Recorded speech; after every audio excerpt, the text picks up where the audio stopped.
সমাগত পঞ্চায়ত নিৰ্বাচন আৰু মাজুলীৰ ২০খন পঞ্চায়তৰ মুঠ ৬২৫ গৰাকী প্ৰাৰ্থীয়ে গাঁৱে গাঁৱে এতিয়া নিৰ্বাচনী প্ৰচাৰ চলাইছে। মই কেমেৰাত পাৰ্থক এই সমগ্ৰ দৃশ্যাংশ দেখুৱাব বিচাৰিছোঁ। পকাজৰা গাঁও পঞ্চায়তৰ চকৰি টিকাত মই উপস্থিত আছোঁ। দেখুৱাইছোঁ প্ৰাৰ্থীসকলে নাচি বাগি ভোটাৰৰ মন জয় কৰিবৰ কাৰণে আচলতে এনেধৰণে প্ৰচাৰ কাৰ্যত লাগিছে আৰু সকলো ঠাইতে দেখা গৈছে আচলতে বিভিন্ন দলীয় প্ৰাৰ্থীসকলে এনেধৰণে আচলতে গাঁৱে গাঁৱে সোমাই তেওঁলোকে সমৰ্থকসকলৰ মন জয় কৰিছে আৰু ভোট ভিক্ষা কৰিছে। আৰু মাজুলীৰ পকাজৰা গাঁও পঞ্চায়তৰ অন্তৰ্গত তামোলনিৰ চকৰি টিকাৰ অঞ্চলত দেখা গৈছে এনেধৰণে বিহুৰ বতৰত প্ৰাৰ্থীসকলে নাচি নাচি এই সকলোৰে মাজৰ পৰা আচলতে ভোট ভিক্ষা কৰা পৰিলক্ষিত হৈছে। এই দৃশ্যাংশৰ মাজলৈ মই যাব বিচাৰিছোঁ।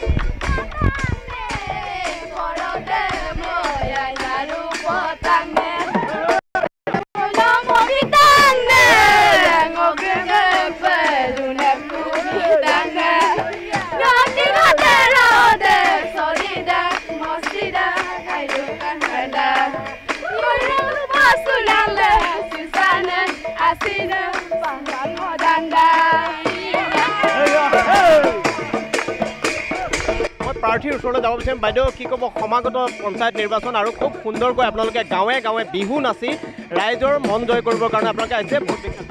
প্ৰথমে মই আপোনালোকৰ চেনেলৰ জৰিয়তে মই সাংবাদিক বন্ধুসকলক ৰঙালী বিহু শুভেচ্ছা জনাইছোঁ।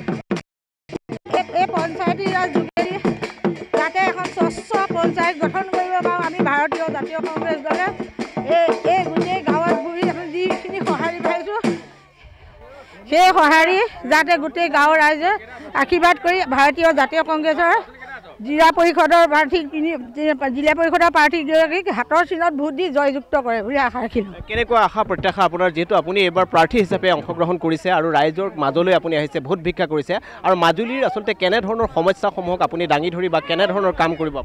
মাজুলীৰ কেনেকুৱা সমস্যা, এতিয়া ডাবল ইঞ্জিন চৰকাৰ থকা অৱস্থাত ৰাইজৰ যেনেকুৱা দুৰৱস্থা, ৰাস্তাৰ ঘাট যেনেকুৱা অৱস্থা, সেয়া দেখি আমি অতিকৈ দুখ পাইছোঁ। পঞ্চায়তী ৰাজ হোৱাৰ লগে লগে আমি এই ৰাইজৰ ওচৰত প্ৰথমতে ৰাস্তাকেইটা ভালকৈ বনাম বুলি প্ৰতিশ্ৰুতিবদ্ধ কৰিছোঁ।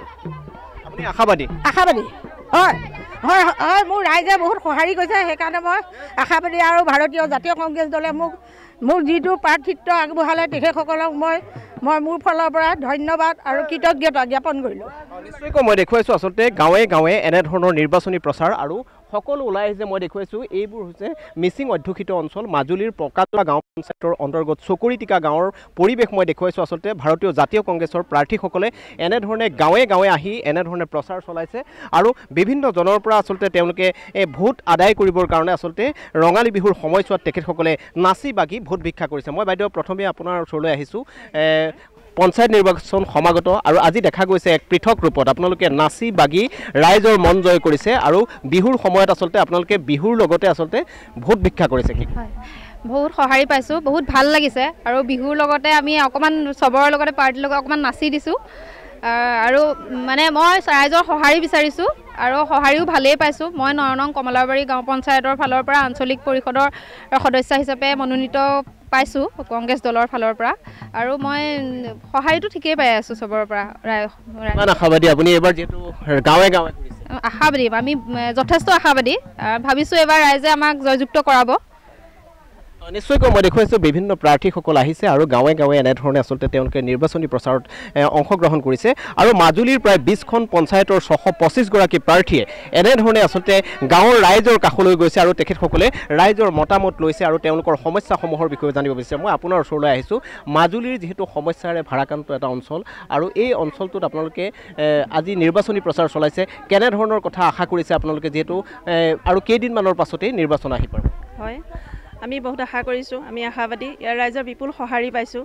বিপুল সঁহাৰি পাই আমাৰ দলীয় তিনিওজন কেণ্ডিডেটে আমি আগবাঢ়ি যাব, আমি সঁহাৰি পাইছোঁ। কিন্তু ইয়াত আহি থাকোঁতে আমি দেখিছোঁ এটা বিজেপিয়ে ইমান ডাবল ইঞ্জিন চৰকাৰ বুলি কয়, তেনেকুৱা স্থলত ইয়াৰ ৰাস্তা পদূলি যি দুৰ্ব্যৱস্থা, খোজকাঢ়ি আহিব পৰা ব্যৱস্থাও নাই। গতিকে আমি আশা কৰিছোঁ আমাৰ প্ৰাৰ্থীগৰাকী জিকিলে, মই ইতিমধ্যে তেখেতক কৈছোঁৱে, জিকিলে প্ৰথম এই গাঁৱত পিছপৰা অঞ্চল হিচাপে এই গাঁৱৰ উন্নয়নৰ কামত তেখেতে আগবাঢ়ি যাব। নিশ্চয়কৈ মই দেখুৱাইছোঁ আচলতে কেমেৰাত প্ৰাৰ্থী দেখুৱাইছে এই সমগ্ৰ দৃশ্যাংশ আৰু মাজুলীৰ চকৰি টিকা অঞ্চলত এনেধৰণে ভাৰতীয় জাতীয় কংগ্ৰেছৰ প্ৰাৰ্থীসকলে নেতাসকলে গাঁৱে গাঁৱে গৈ ঘৰে ঘৰে গৈ তেওঁলোকে ভোটাৰৰ মন জয় কৰিবৰ কাৰণে আচলতে চেষ্টা কৰিছে আৰু এই অঞ্চলটোৰ আচলতে যি ধৰণৰ সমস্যা ধন্যবাদ জনাইছোঁ ৰজনীকান্ত বৰদলৈ।